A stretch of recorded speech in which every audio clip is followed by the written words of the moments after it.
السلام علیکم دوستو، کیسے ہیں آپ سب؟ میں زبینہ فیاض ایک بار پھر آپ کے ساتھ تو میں شروع کر رہی ہوں داستان میر bye Humna Rajput episode number 52۔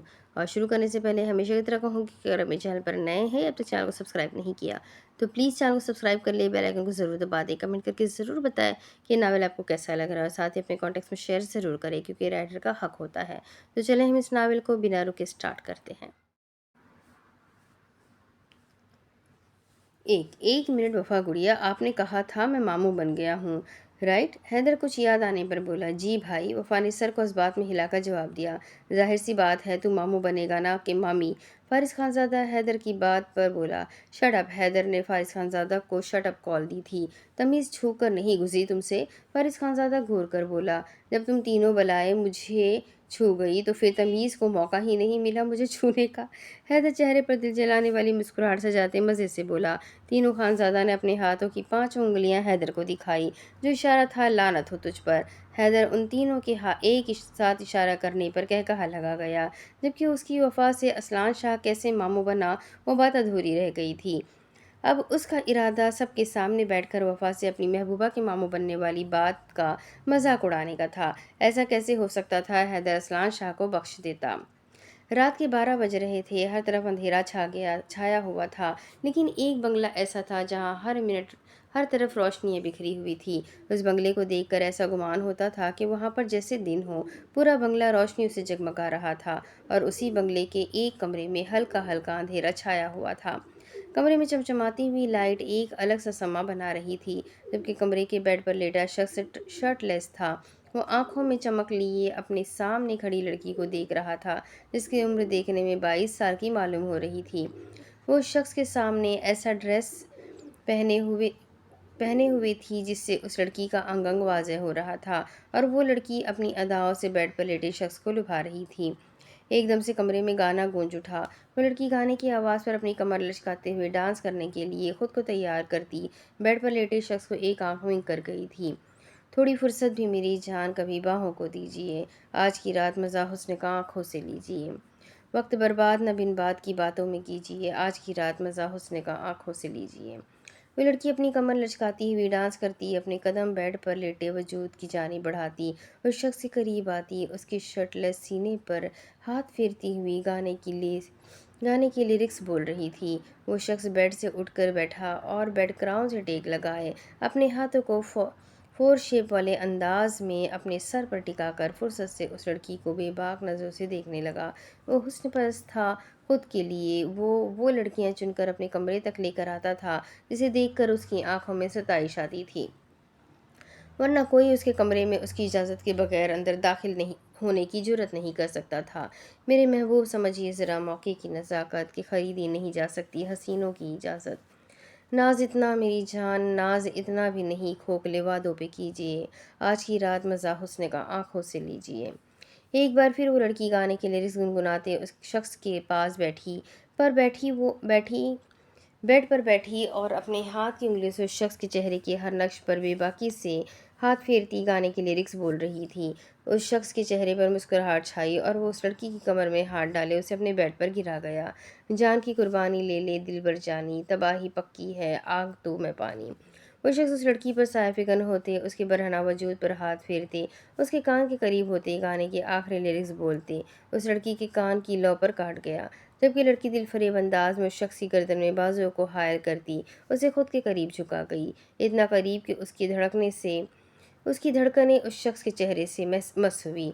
احمر پاشا اپنی آنکھوں میں خمار لیے اس کی دھڑکنوں کو اپنے لبوں سے چھوتے، اس کے وجود پر بے باکی سے ہاتھ پھیرتے اس لڑکی کی سسکیاں نکلوا گیا۔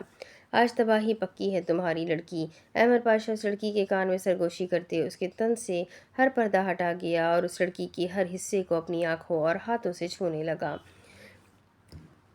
تھارے واسطے میں تو تباہ ہونے کو تیار ہوں سیٹھ جی، وہ لڑکی برہنہ حالت میں احمر پاشا کے سینے کو چومتی ہوئی بولی۔ احمر پاشا کی آنکھیں اس کی حرکت پر خمار ہوئی اور اس لڑکی کی گردن میں ہاتھ ڈالتے، اس کے لبوں کو اپنے لبوں میں پیوست کرتے اس کی سانسیں پینے لگا۔ اس کی سانسوں کو اتنی شدت سے پی رہا تھا کہ وہ لڑکی اس کی گرفت میں اپنے پاؤں بیڈ پر رب کرنے لگی۔ جبکہ احمد پاشا شدت سے اس کے لبوں کا جام پینے میں مصروف ہوا۔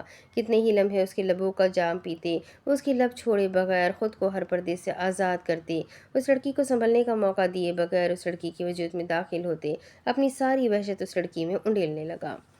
جبکہ اس لڑکی کی چیخیں لبوں میں دب گئی تھی، احمد پاشا شدت سے خود کو حرکت دیتے، اس لڑکی کی سسکیاں، اس کی چیخیں سنتے خود کو سکون پہنچانے لگا۔ لب وہ اس لڑکی کے آزاد کر گیا تھا، اب وہ اس لڑکی کے انگ انگ پر اپنے دانت گاڑتے، اپنی شدتوں میں اضافہ کرتے لڑکی کو تڑپا گیا تھا۔ کمرے میں معنی خیز آواز، کبھی سسکیاں کبھی چیخنے کی آوازیں گونج رہی تھیں۔ آپ لوگوں نے مجھے اندھیرے میں کیوں رکھا ماما بابا؟ آپ مجھے پہلے ہی سچ بتا دیتے تو اتنا درد میں نہیں ہوتا جتنا درد اب ہو رہا ہے کہ میں آپ کی اولاد نہیں ہوں۔ ابراہیم اپنے کمرے کے بیڈ پر بیٹھا، جبکہ ہاتھ میں وہ سکندر شاہ اور زیبا شاہ کی تصویر کو تھام کر شکوہ کر رہا تھا۔ وہ اس دن ہی حقیقت جان گیا تھا جس دن رؤف لکھانی ذکیہ بیگم سے ملنے آیا تھا۔ اس دن ابراہیم اتفاقاً آفس سے جلدی آ گیا تھا، اور جب وہ گھر کے اندر داخل ہوا، چونکہ لاؤنج کا دروازہ کھلا ہوا تھا، وہ جو اندر سے رؤف لکھانی کی آواز سن کر جانے والا تھا، اپنا نام سنتے وہ حیران ہوا تھا، اور اس پر در پر در ہوتے انکشاف پر ابراہیم ساکت قدموں سے وہیں لاؤنج کے دروازے کے پاس کھڑا حقیقت کو سنتا رہا۔ وہ ان دونوں کی نظروں میں آئے بغیر گھر سے نکلتا چلا گیا تھا۔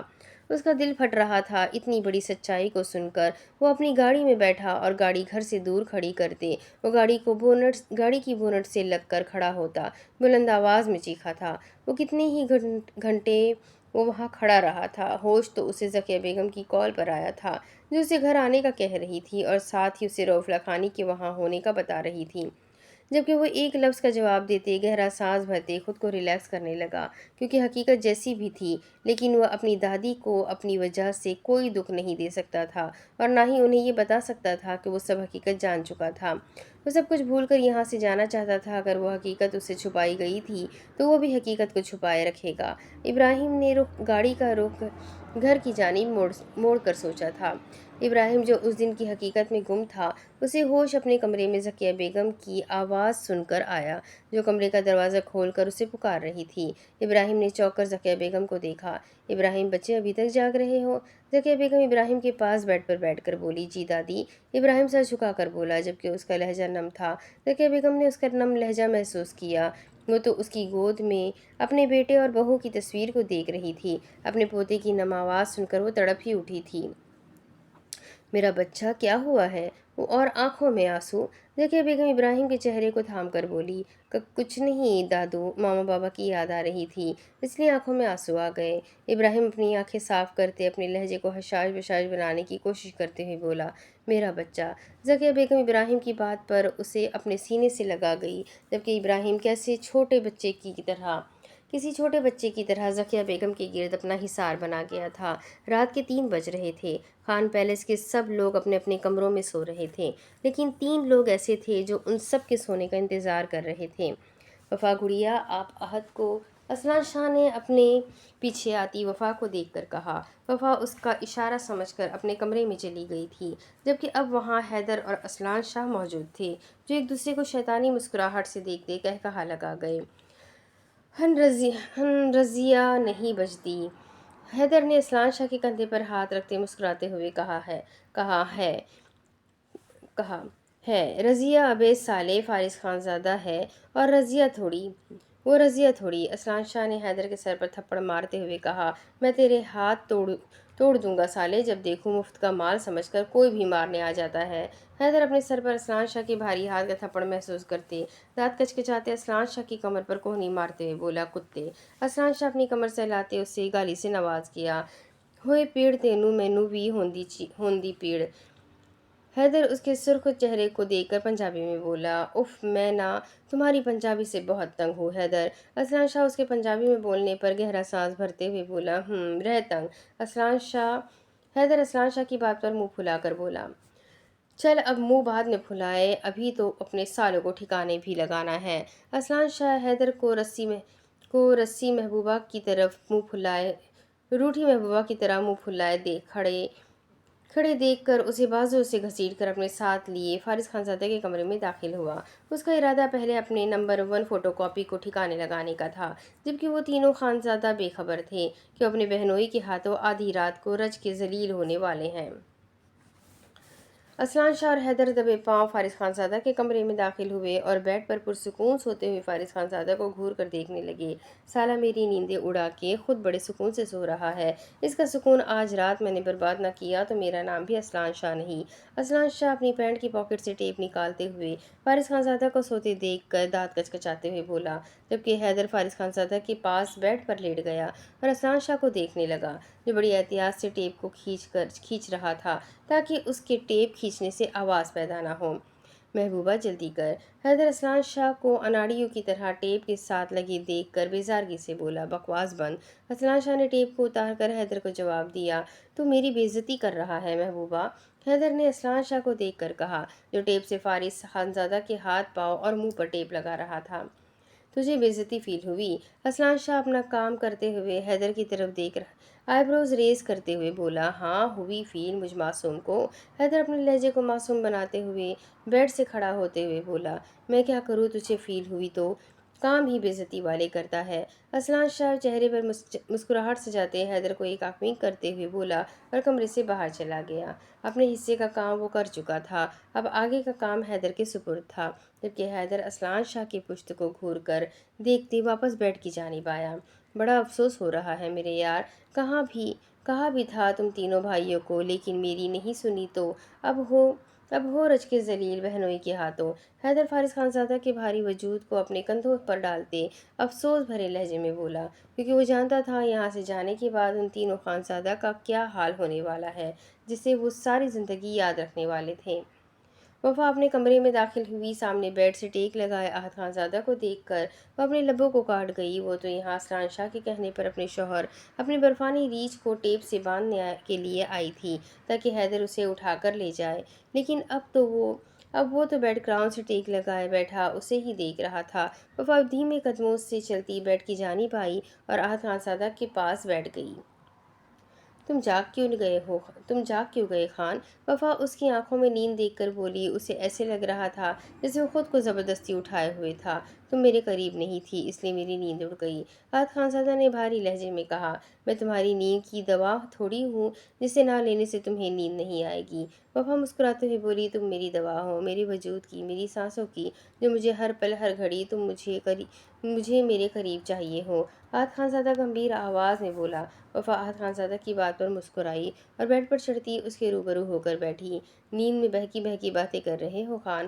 وفا احد خانزادہ کی نیند سے بھری آنکھوں کو دیکھ کر احد خانزادہ سے بولی، میں نیند میں ہو کر اگر بہکی بہکی باتیں کر سکتا ہوں تو پھر کیا کچھ کر سکتا ہوں؟ وفا بیبی تم مجھے ہلکا لے رہی ہو؟ احد خانزادہ وفا کو پچھلی گردن سے تھام کر اس کا چہرہ اپنے چہرے کے قریب تر کرتے اپنی سانسیں وفا کے چہرے پر چھوڑتے ہوئے وفا کے چھکے چھڑا گیا تھا۔ خان، وفا احد خانزادہ کی حرکت پر اٹکتے ہوئے بولی، وہ تو کرنے کچھ اور آئی تھی اور ہو کچھ رہا تھا۔ وفا اپنے لبوں کو کاٹ کر دل میں سوچنے لگی، خان کی جان بولو۔ احد خانزادہ وفا کے پکارنے پر بولا، جبکہ اس کے لب وفا کی گردن پر سفر کر رہے تھے۔ احد خانزادہ وفا کی گردن کو شدت سے چوم رہا تھا، جبکہ وفا کی سانسیں گہری ہو رہی تھی۔ سوتے ہیں؟ وفا تھوک نگلتی ہوئی بولی، کیونکہ اس کا موبائل وائبریٹ کر رہا تھا۔ یقیناً کال یا میسج کرنے والا حیدر تھا، جو شاید اپنے آخری شکار کو لینے آنے کے لیے بے تاب تھا۔ چلو سوتے ہیں۔ احد خانزادہ وفا کے سونے کی بات پر اسے کمر سے تھام کر بیڈ پر گراتے، اس کے سینے پر اپنا سر رکھتے، اس کے گرد اپنا حصار بناتے آنکھیں موند گیا۔ وفا کسمسائی، سو جاؤ وفا۔ احد خانزادہ وفا کو کسمساتا دیکھ کر نیند میں ڈوبی آواز میں بولا۔ وفا اس کی نیند میں ڈوبی آواز محسوس کرتے گہرا سانس بھرتی اس کے بالوں میں ہاتھ پھیر گئی۔ 5 منٹ کے اندر احد خانزادہ گہری نیند میں جا چکا تھا۔ وفا احتیاط سے احد کا سر اپنے سینے سے ہٹاتی، اس کے حصار سے الگ ہوتی، بیڈ پر سیدھی ہو کر بیٹھی اور احد خانزادہ کے قریب جھکتی، اس کے لبوں کو چھو کر بیڈ سے کھڑی ہوئی اور اپنی گردن کو اسٹالر سے اچھی طرح چھپا کر واپس احد خانزادہ کی جانب آئی اور سائڈ ٹیبل کی دراز سے ٹیپ نکال کر احد خانزادہ کے ہاتھ پاؤں پر لپیٹ گئی۔ سوری خان، میں یہ سب نہیں کرنا چاہتی تھی، لیکن مجھے نورالعین کی قسم دی گئی ہے جس کے آگے مجبور ہوں۔ وفا اپنا کام کرتی احد خانزادہ کے گال کو چومتی ہوئی بولی اور اپنا موبائل سائڈ ٹیبل سے اٹھا کر حیدر کو میسج کرتی وہ صوفے پر بیٹھ گئی۔ وفا کے میسج کرتے ہی حیدر اگلے 1 منٹ میں کمرے میں داخل ہوا۔ اس نے ایک نظر وفا کو اور ایک نظر احد خانزادہ کو دیکھا جو آنے والے طوفان سے بے خبر سو رہا تھا۔ گڈ جاب گڑیا، ڈان کو آخر کار پکڑ ہی لیا۔ حیدر وفا کے سر پر ہاتھ رکھتے احد خانزادہ کو اپنے کندھے پر بوری کی طرح ڈالتے ہوئے بولا اور کمرے سے باہر چلا گیا۔ حیدر احد خانزادہ کو گھر کے اندر موجود بیسمنٹ میں لے کر آیا تھا جہاں پہلے سے ہی اسلان شاہ موجود تھا، جبکہ اسلان شاہ کے سامنے 3 چیئر موجود تھی۔ 2 چیئر پر فارس خانزادہ اور وہاب خانزادہ کو ٹیپ کی بوجھ سے آزاد کرتے ہوئے اب ان دونوں کو رسیوں سے باندھا گیا تھا اور دونوں غصے اور بے بسی سے اسلان شاہ کو گھور رہے تھے۔ لو پکڑو نمبر 1 اور نمبر 2 کے ڈان جان کو۔ حیدر چیئر پر احد خانزادہ کو پھینکنے والے انداز میں بٹھاتا اسے رسیوں سے باندھ کر گہرے گہرے سانس بھرتے اسلان شاہ کو دیکھ کر بولا۔ احد خانزادہ تڑپ کر نیند سے اٹھا اور اپنی آنکھیں واہ کرتے اپنے سامنے کھڑے حیدر اور اسلان شاہ کو دیکھنے لگا۔ آپ لوگوں نے مجھے کیوں باندھا ہوا ہے؟ احد خانزادہ سب سمجھنے کی کوشش کرتے ہوئے بولا۔ رومانس کرنے کے لیے ڈان، جواب حیدر کی طرف سے آیا۔ استغفار، کیا بول رہے ہیں؟ کچھ تو اپنے جینڈر کا لحاظ کرے۔ احد خانزادہ حیدر کی بات پر افسوس سے بولا۔ ایک تو سب کو میرے جینڈر سے بڑی تکلیف ہے، حیدر بڑبڑایا۔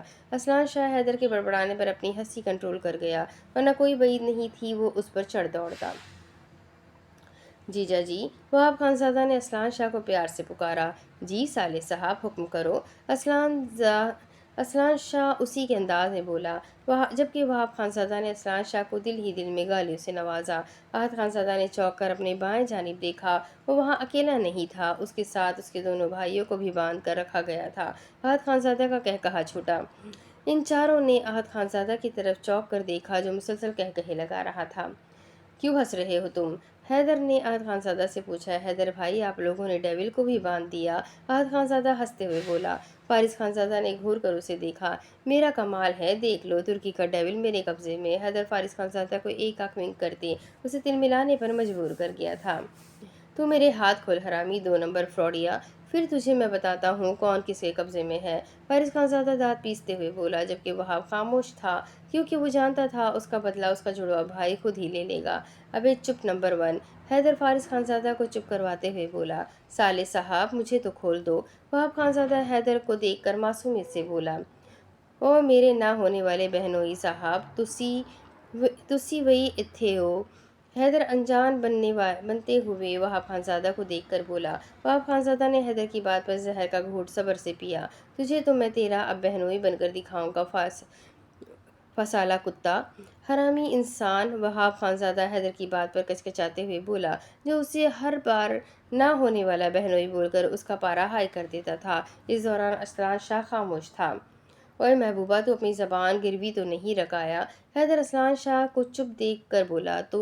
تو بھونکنے سے باز آئے گا تو کچھ بولوں گا نا، اسلان شاہ حیدر کی کمر پر مکہ رسید کرتے ہوئے بولا، جبکہ اسلان شاہ کی بات پر ان تینوں خانزادوں کا قہقہا بیسمنٹ میں گونجا۔ کمینی محبوبہ، حیدر بڑبڑایا اور اب شرافت کا مظاہرہ کرتے ہوئے بیسمنٹ میں رکھی چیئر پر بیٹھ گیا۔ ہنس لو کمینوں، تم تینوں کی ساری ہنسی میری محبوبہ نکالے گا۔ حیدر ان تینوں کی دبی دبی ہنسی محسوس کرتے ہوئے جلتے ہوئے بولا۔ تینوں نے گویا ناک سے مکھی اڑائی، جسے کہہ رہے ہو دیکھ لیں گے۔ بچاؤ، کوئی ہے بچاؤ! احد خانزادہ کی دہائیاں عروج پر تھی، جبکہ وہاب خانزادہ اور فارس خانزادہ وہ دونوں اپنے دانتوں کو بھینچ کر ٹھنڈے ٹھار پانی کو برداشت کر رہے تھے، جبکہ احد خانزادہ تو اتنی ٹھنڈے پانی کی شدت کو برداشت نہ کرنے کی صحیح میں اپنے بچاؤ کے لیے مدد کے لیے پکارنے لگا، لیکن اس کے چیخنے چلانے اور دہائیوں کی آوازیں بیسمنٹ میں دب کر رہ گئی تھیں، جبکہ حیدر اور اسلان شاہ کے سامنے چیئر پر کسی بادشاہ کی طرح بیٹھے احد خانزادہ کو چلاتے ہوئے دیکھ رہے تھے۔ اسلان بھائی، معاف کر دے، احد خانزادہ ٹھنڈے پانی کی ٹینک میں تھر تھر کانپتے ہوئے بولا۔ اس کے معافی مانگنے پر وہاب خانزادہ اور فارس خانزادہ نے اسے گھورا۔ وہ بھی تو ٹھنڈے پانی میں تھے، لیکن وہ ایسے شور مچائے ہوئے تھا جیسے اسے گرم ابلتے پانی میں ڈال دیا ہو۔ ان دونوں کو عادت تھی، لیکن احد خانزادہ کے ساتھ یہ پہلی بار ہوا تھا، تبھی وہ بیچارہ بوکھلا گیا تھا۔ کوئی معافی نہیں ملے گی سالے، تو حرامی ہے، پہلے میری بیوی کو چھپنے کا مشورہ دیا اور اب تو حد کی حد ہی کر دی تم تینوں نے۔ اسلان شاہ احد کے معافی مانگنے پر دانت کچکچاتے اسے اس کی غلطی یاد کروانے لگا جو میں کر چکا تھا۔ پہلے وہ سب جان کر بھی چپ رہا تھا، لیکن اب تو ان تینوں سالوں نے اسے ہارٹ اٹیک کروانے کی کوئی کسر نہیں چھوڑی تھی۔ اسلان شاہ نے تینوں کو گھور کر سوچا اور بڑے سے ٹینک کی جانب اپنے قدم بڑھاتے ہوئے وہاں سے برف کے بڑے بڑے ٹکڑے اٹھا کر بھاری بھاری ان تینوں کے ٹینک میں ڈالنے لگا۔ جبکہ حیدر نے رحم بھری نظر سے ان تینوں خانزادوں کو دیکھا جو دانت پر دانت جمائے ہوئے تھے۔ اتنا ظلم اس کے بھائیوں پر ہو رہا تھا۔ حیدر نے اپنی آنکھوں میں نہ آنے والے آنسوؤں کو صاف کیا، جبکہ دل میں کمینی سی خوشی بھی تھی۔ احد خانزادہ اسلان شاہ کی بات پر اپنے لبوں کو کاٹ گیا اور اپنی ہاتھ کی رسی کو کھولنے کی ناکام کوشش کرنے لگا، لیکن اسلان شاہ کو برف کا بڑا سا ٹکڑا ٹینک میں ڈالتے دیکھ کر احد خانزادہ کے 14 طبق روشن ہوئے تھے۔ میں آپ کی شکایت اپنی گڑیا سے کروں گا، احد خانزادہ کپکپاتے ہوئے بولا۔ میں تم تینوں بھائیوں کے اپنی بیوی کے آس پاس آنے دوں گا تو ہی تم میری بیوی کو کچھ بتاؤ گے نا؟ اسلان شاہ احد خانزادہ کی بات پر دل جلانے والی مسکراہٹ سے بولا۔ احد اسلان شاہ کو کوئی جواب دیتا کہ فارس خانزادہ کی غصے سے بھری آواز بیسمنٹ میں گونجی۔ خبردار، اگر تم نے ہمیں ہماری بہن سے ملنے سے روکا، ورنہ میں تمہارے جنونی ہونے کا بھی بہنوئی ہونے کا بھی لحاظ نہیں کروں گا۔ فارس خانزادہ ٹینک کے ٹھنڈے پانی میں اپنے رسیوں سے بندھے ہاتھ کو مارتے ہوئے بولا۔ وہ سب برداشت صرف اپنی گڑیا کے لیے کر رہے تھے۔ اگر وہ اس وقت برف سے بھرے ٹینک میں موجود تھے تو صرف اپنی گڑیا کی خاطر، جس کی خوشی کے لیے وہ کچھ بھی کر سکتے تھے۔ یہ تو صرف پانی تھا۔ کیا کرو گے؟ اسلان شاہ نے سوال کیا۔ تم اپنی بہن کو تم سے دور کر دیں گے؟ جواب وہاب خانزادہ کی طرف سے آیا تھا۔ Shut up! وہاب خانزادہ کی بات پر اسلان شاہ دہاڑ کر بولا۔ یہی تکلیف ہمیں بھی ہوئی تھی جب تم ہمیں ہماری بہن سے دور کرنے کی دھمکی دیتے ہو۔ فارس خانزادہ اسلان شاہ کی دہاڑ پر سکون سے بولا۔ اسلان شاہ فارس خانزادہ کی بات پر تل ملایا تھا۔ حیدر جو چیئر کی بیک سے ٹیک لگائے سونے کی کوشش کر رہا تھا، اسلان شاہ کی دہاڑ پر ڈر کر کرسی سمیت زمین پر گرا اور وہی احد خانزادہ کا قہقہا گونجا۔ نازک حسینہ! احد خانزادہ نے ہاک لگایا۔ بے چپ! وہ میں سو رہا تھا، ورنہ میں کبھی نہ گرتا۔ حیدر اپنے گرنے کی جسٹیفیکیشن دیتے ہوئے بولا۔ پھر بھی حیدر بھائی، آپ نازک حسینہ ہی رہیں گے۔ احد خانزادہ قہقہا لگاتے حیدر کو سلگا گیا۔ فسادن کہیں کی! حیدر احد کی جانب بڑھتے ٹینک کے اندر سے احد خانزادہ کے بازو پر چٹکی کاٹتے ہوئے بولا۔ اب ہنس کے دکھا سالے! حیدر احد خانزادہ کو اپنے بازو کو سہلاتے دیکھ کر بولا۔ احد خانزادہ نے منہ بسورتے ہوئے ٹھنڈے پانی میں ڈبکی لگائی۔ آگ لگا کر کمینہ سالہ خود ڈبکیاں لگا رہا ہے! اسلان شاہ بڑبڑایا اور حیدر کو اشارہ کرتے کمرے سے باہر چلا گیا۔ اب اس کا ارادہ نماز ادا کرنے کے بعد شاہ مینشن جانے کا تھا، جہاں اس کے دل کا نور موجود تھی۔ وہ نور العین کو سوتے ہوئے اٹھا کر خان پیلس سے شاہ مینشن لے کر جا چکا تھا۔ واپس وہ خان پیلس وہ اپنا بدلہ لینے آیا تھا۔ اپنا بدلہ وہ لے چکا تھا اور اب اس کا کام ختم۔ آنے دو ذرا اسے، مجھے کہہ کر گیا تھا کہ جلدی آ جاؤں گا اور ابھی تک نہیں آیا۔ زرتاشہ کمرے میں چکر لگاتی ہوئی بولی۔ وجہ شہرام شاہ صبح نماز پڑھتے ہی کہیں چلا گیا تھا۔ جاتے جاتے وہ سوئی ہوئی زرتاشہ کو یہ کہہ کر گیا تھا کہ وہ جلدی آ جائے گا۔ زرتاشہ جو نماز پڑھ کر سوئی تھی، شہرام شاہ کی بات پر سوئی ہوئی کیفیت میں سر ہلا گئی تھی۔ اگر وہ نیند میں نہ ہوتی تو وہ ضرور اس کے جانے کی وجہ پوچھتی۔ شہرام شاہ کمرے کا دروازہ کھول کر اندر کمرے میں داخل ہوا۔ اس کی نظریں کمرے میں چکر لگاتی ہوئی زرتاشہ پر گئی، جو چکر لگاتے ساتھ ساتھ کچھ بڑبڑا رہی تھی۔ یقیناً وہ اس کے بارے میں سوچ کر بڑبڑا رہی ہوگی۔ شہرام شاہ نے اپنے لبوں کو کاٹ کر سوچا اور کمرے کا دروازہ بند کیا۔ زرتاشہ نے چوک کر دروازے پر کھڑے شہرام شاہ کو دیکھا، جو اس وقت اسکائی بلو شلوار قمیض میں ملبوس، بال ماتھے پر بکھرے ہوئے، آنکھوں میں اس کے لیے محبت لیے وہ اسے محبت 5 نظروں سے دیکھ رہا تھا۔ زرتاشہ نے اسے گھورا۔ صبح سے کہاں غائب تھے آپ، شوہر محترم؟ زرتاشہ اپنی کمر پر ہاتھ ٹکا کر لڑاکا عورتوں کی طرح دانت پیستے ہوئے بولی۔ آپ کے دل میں زوجہ محترم؟ شہرام شاہ زرتاشہ کی بات کا جواب اسی کے انداز میں دیا اور اپنے قدم اس کی جانب بڑھائے۔ تبھی صبح سے میرا دل خراب ہو رہا ہے۔ زرتاشہ شہرام شاہ کے چہرے پر مسکراہٹ دیکھ کر سلگتے ہوئے بولی۔ وہ یہاں اس کا انتظار کر رہی تھی اور وہ تھا دن کے 1 بجے گھر آیا تھا۔ زرتاشہ کا جیلس تو ہونا بنتا تھا۔ وہ اس کے ساتھ ٹائم سپینڈ کرنے کی وجہ سے آج کل ہاسپٹل نہیں جا رہی تھی، لیکن اب اسے لگ رہا تھا اسے ہاسپٹل چلے ہی جانا چاہیے۔ شہرام شاہ زرتاشہ کی بات کو کتنے ہی لمحے ہضم کرنے کی کوشش کر رہا تھا۔ زرتاشہ اس کے چہرے کے ایکسپریشن دیکھ کر اپنی مسکراہٹ دبا گئی۔ یہ جو آپ نے کہا ہے روح من، یہ کیا تھا؟ شہرام شاہ زرتاشا کے قریب ہوتے ہوئے اپنی آئی بروز ریز کرتے ہوئے بولا۔ وہی جو آپ نے سنا؟ زرتاشا منہ بناتے ہوئے بولی۔ مطلب میں آپ کے دل میں ہوتا ہوں تو آپ کا دل خراب ہوتا ہے؟ شہرام شاہ زرتاشا کے دل کے مقام پر ہاتھ رکھتے روحان سی آواز میں بولا۔ وہ شاید زرتاشا کے طنز کو اپنے دل پر لے گیا تھا۔ اف شہرام، کیا ہو گیا ہے؟ آپ کو مذاق کر رہی تھی؟ زرتاشا اس کی روحان سی آواز پر دانت پیستے ہوئے بولی۔ مذاق میں بھی یہ نہ کہا کرے زری کہ مجھے اپنے دل میں رکھ کر آپ کا دل مجھ سے خراب ہو رہا ہے یا دل مجھ سے بھر گیا ہے۔ شہرام شاہ اس کے دل کے مقام سے اپنے ہاتھ کو ہٹاتے ہوئے سنجیدہ لہجے میں بولا۔ شہرام، زرتاشا نے اس کی بات پر اسے گھورا جو اس کے مذاق کو کس رخ پر لے کر جا رہا تھا۔ آپ دل ہے میرا، آپ سے دل تھوڑی بھر سکتا ہے؟ زرتاشا اس کے قمیص کا کالر تھام کر اپنا چہرہ اس کے روبرو کرتے ہوئے بولی۔ شہرام شاہ زرتاشا کی بات پر مسکرایا اور اس کے ماتھے کو چوم گیا۔ کہاں گئے تھے آپ؟ زرتاشا واپس اپنی ٹون پر آتی ہوئی بولی۔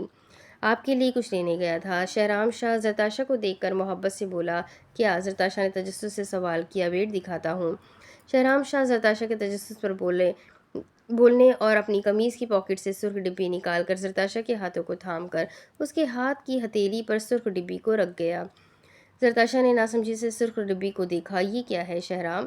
زرتاشا نے ڈبی کو تھام کر سوال کیا۔ کھول کر دیکھ لے زری، شہرام شاہ نے کہا۔ زرتاشا نے سرخ ڈبی کو کھولا اور ڈبی کے اندر موجود چیز کو دیکھ کر زرتاشا کا سانس اوپر کا اوپر اور نیچے کا نیچے رہ گیا۔ اس نے تھوک نکلتے ہوئے شہرام شاہ کو دیکھا جو اسے ہی دیکھ رہا تھا۔ شہرام، یہ کیا ہے؟ زرتاشا دیکھ کر بھی انجان بنتے ہوئے بولی۔ وہی زری جو آپ کو نظر آ رہا ہے۔ شہرام شاہ پرسکون بھرے لہجے میں بولا۔ آپ میرے ساتھ پھر سے ایسا کریں گے؟ زرتاشا نے روحان سی ہو کر پوچھا۔ جی بالکل، شہرام شاہ نے اپنی مسکراہٹ دبا کر جواب دیا۔ زرتاشا کے ہاتھ سے سرخ ڈبی کو تھام کر اس میں موجود ڈائمنڈ بیلی بٹن رنگ کو نکال کر سرخ خالی ڈبی کو بیڈ پر پھینک گیا اور زرتاشا کا ہاتھ تھام کر اسے ڈریسنگ ٹیبل پر اٹھا کر بٹھایا اور زرتاشا کی دونوں ٹانگوں میں فاصلہ بناتے وہ زرتاشا کے قریب ہوا اور زرتاشا کی قمیص کو اس کے پیٹ سے ہٹا گیا۔ شہرام، میں آپ سے بات نہیں کروں گی، زرتاشا نے دھمکی دی۔ کوئی بات نہیں، میں آپ سے خود بات کر لوں گا۔ شہرام شاہ زرتاشا کی بیلی بٹن سے رنگ نکال کر ڈریسنگ ٹیبل پر رکھتے ہوئے پرسکون انداز میں بولا۔ زرتاشا جو اس کے جواب پر اسے گھور رہی تھی، بیلی بٹن سے رنگ نکلتے ہی درد سے اپنی آنکھیں میج گئی۔ درد نہیں ہوگا زری، شہرام شاہ زرتاشا کو آنکھیں میچتے دیکھ کر بولا۔ بول تو ایسے رہے ہو جیسے آپ روزانہ خود پہنتے ہو، زرتاشا نے کلس کا جواب دیا۔ شہرام شاہ کا کہا کمرے کی زینت بنا۔ پہنتا نہیں ہوں، لیکن آپ کی بیلی بٹن کو روزانہ چھیڑتا ضرور ہوں۔ شہرام شاہ اس کی سرخ بیلی بٹن پر اپنے ہاتھ سہلاتے ہوئے بولا اور اپنے ہاتھ میں پکڑی بیلی بٹن رنگ کو اس کی بیلی بٹن میں ڈالنے لگا۔ زرتاشا کی آنکھوں سے درد آنسو نکلے۔ شہرام شاہ اس کی بیلی بٹن کو دیکھ کر گہرا مسکرایا اور اس پر اپنی لب رکھتے ہوئے زرتاشا کے آنسوؤں کو اپنے لبوں سے چننے لگا۔ زرتاشا نے شہرام شاہ کو دھکا دیا۔ ہاتھ نہ لگاؤ مجھے، زرتاشا نرم لہجے میں بولی۔ اپنے شوق کے چکر میں وہ اس کی ایسی کی تیسی کر دیتا تھا۔ زرتاشا نے روحان سی ہو کر سوچا، میں کب آپ کو ہاتھ لگا رہا ہوں؟ میں تو منہ لگا رہا تھا۔ شہرام شاہ زرتاشا کے دھکا دینے پر کچھ فاصلے پر ہوا اور اس کی بات کا جواب مزے سے دیتے ہوئے بولا۔ زرتاشا نے شہرام شاہ کی بات پر اسے گھورا اور اس کے پیٹ میں اپنا گھٹنا مارتی وہ ڈریسنگ ٹیبل سے نیچے اترتی اپنی قمیص کو درست کرتی ہوئی ڈریسنگ روم میں بند ہوئی۔ ڈریسنگ روم کا دروازہ جو زور سے بند کرنا نہیں بھولی تھی، یہ اعلان تھا کہ وہ شدید غصے میں ہے۔ شہرام شاہ اپنے پیٹ پر ہاتھ رکھتے ہوئے در سے کر رہا اور زرتاشا کو آندھی طوفان کی طرح ڈریسنگ روم میں بند ہوتے دیکھ کر وہ اپنی آنکھیں زور سے میچ گیا۔ اب اس کے آگے کی کہانی میں آپ کو اگلی ویڈیو میں سناؤں گی کہ آگے کیا ہوگا۔ یہ جاننے کے میرے ساتھ بنے رہے۔ ویڈیو کو لائک کریں، چینل کو سبسکرائب کریں، بیل آئیکن کو ضرور دبائیں۔ تو ملتے ہیں اگلی ویڈیو میں، تب تک کے لیے اپنا خوب سارا خیال رکھیں، مجھے بھی دعا میں یاد رکھیں۔ اللہ حافظ۔